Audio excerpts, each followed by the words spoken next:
Alright, what we have here is a new Elka Stage 5 front shocks.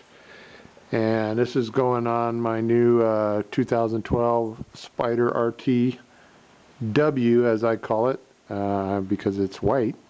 It's going to be the Le Monster RTW project. And I've had this for not quite a day, and I'm going to change the shocks.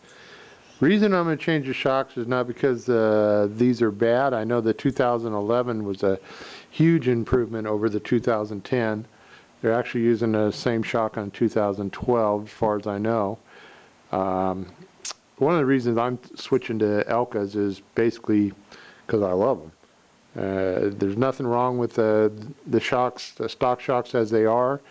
Like I say, 2010 had some issues, but good improvement. But I like having all the adjustment.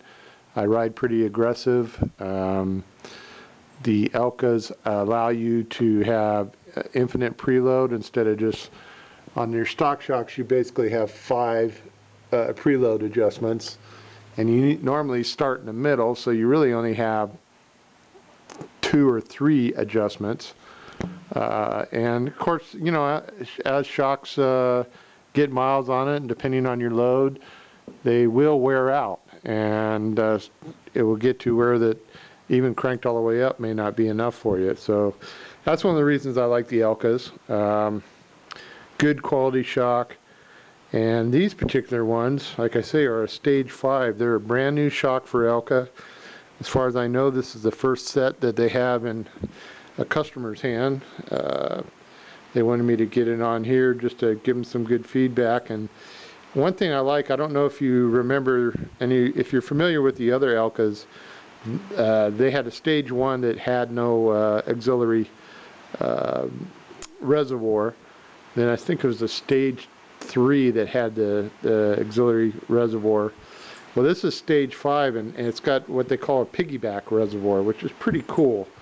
If you look right here, it tells you that the red knob, which is up here, that will give you your low speed compensation.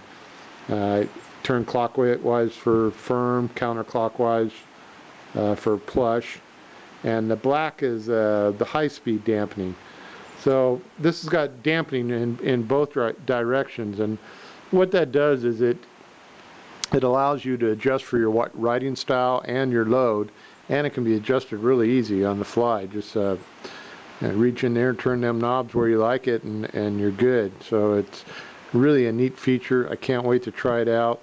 The old Elkas had low speed dampening, and I did play with those quite a bit, and they make a big difference depending on where you have it. There was like, I think, 50 clicks on those that you could adjust.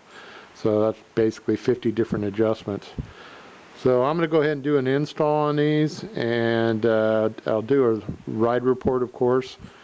And it's real simple as far as what you got to do. Basically, you jack up the Spyder. I've got a jack under here now, and you just want to take the weight off it.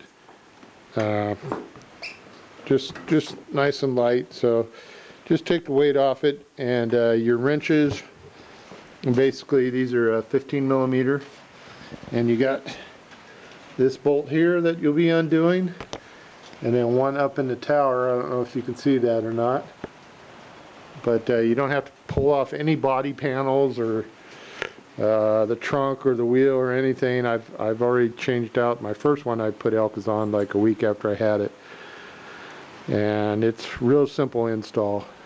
Pretty much anybody with any kind of mechanical ability ought to be able to do it. But basically, you jack it up, take a little bit of weight off, pull your bolts, pull your shock, and what I do is I jack it up again and let the A-arm drop down so I can easily feed the shock out, and feed the new one in. Put your top bolt in first, then your rear bolt or your bottom bolt, and that's good. And then go out and play with it. So anyway, this is Le Monster on Spyder RTW project, and I would say this is the first mod, but it's not really my first mod. put an IPS on. That was my first mod. So anyway, there's going to be a lot of changes to this. The first major one is the Elka suspension. I've also got the Elka suspension for the rear here. I'll be installing that also. And we'll see how it goes. So we'll check back with you when I'm done. And hopefully this will help some of y'all in the future. I will post a blog on spyderlovers.com, and also a blog will be on the Facebook page of Can-Am Spyder, so you can check out either one. That's it.